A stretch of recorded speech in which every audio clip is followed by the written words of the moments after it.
Hey guys, J Road here. Uh, I had a nice day of work.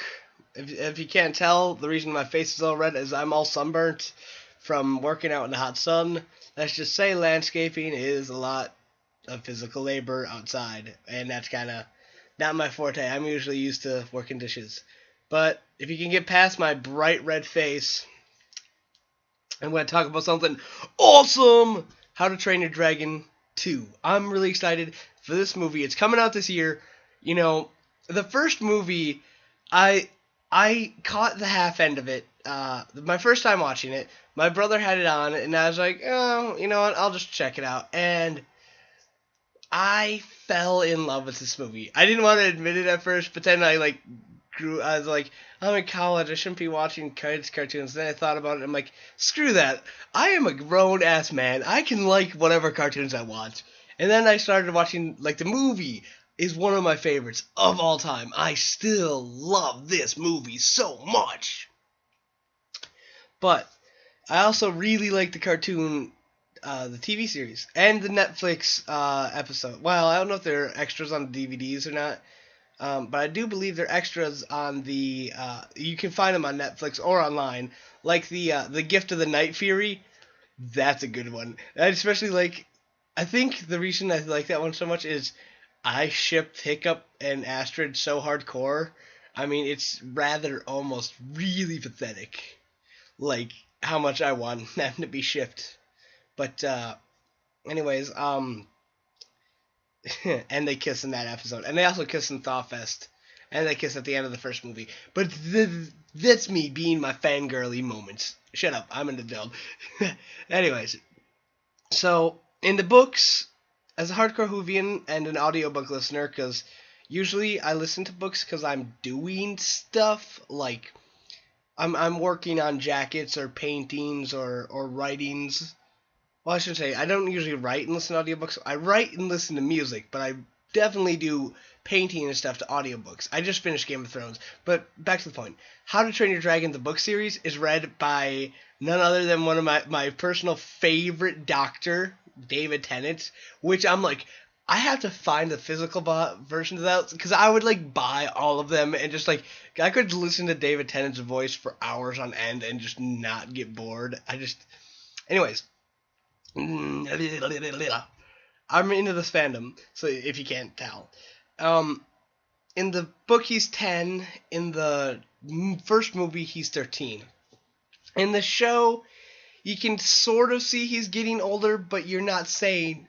Um, he's not really. In the show, you're not told his age. I don't think there is a reference to his age. I could be wrong. I've missed a few episodes, but that's here and there. But I do have to say this. I really am excited for this second movie because I want them to intertwine it with the show. I want them because supposedly online there's been rumors that in How to Train Your Dragon 2 he's going to be 17, 18. And that's fine with me. A 5-year gap, that is fine, because if they fill in, like, supposedly on the show, that's his time to grow older, and they're probably not going to be able to squeeze in a much more gradual change, but that's not here nor there. I would be totally accepting of that. I just want the show to take off from after, or, like, explain where it is at, roughly, with the movies, and they are such great characters. DreamWorks, you guys, kudos to you.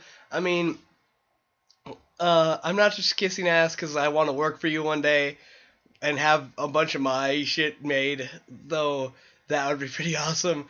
I have a bunch of cartoons written that I would want, but anyways, excited for this. I'm totally going to watch the crap out of it.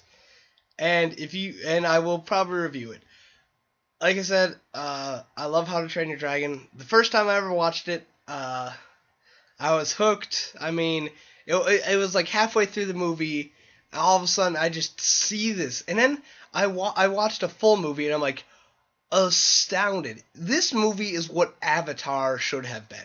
The Last Airbender. I know I've said that before, but see, it has its original story, like, aspect of it, and that's what makes it so great, is that there is no set, defined bad guy.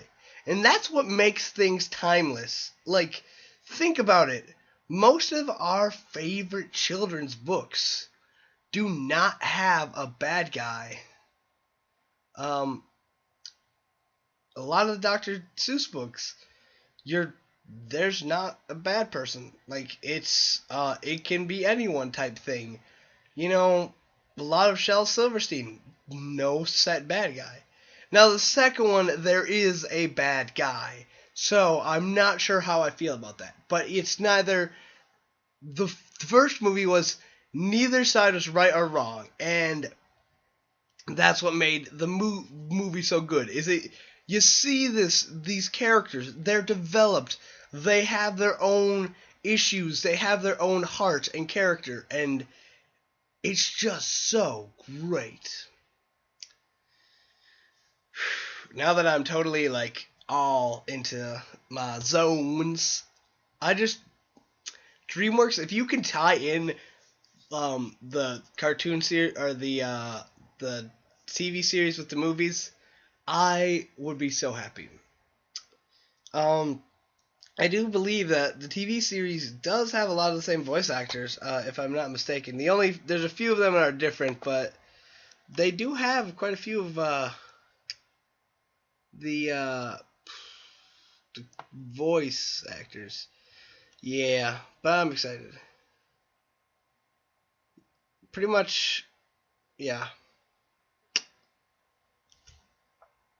Um, I definitely, totally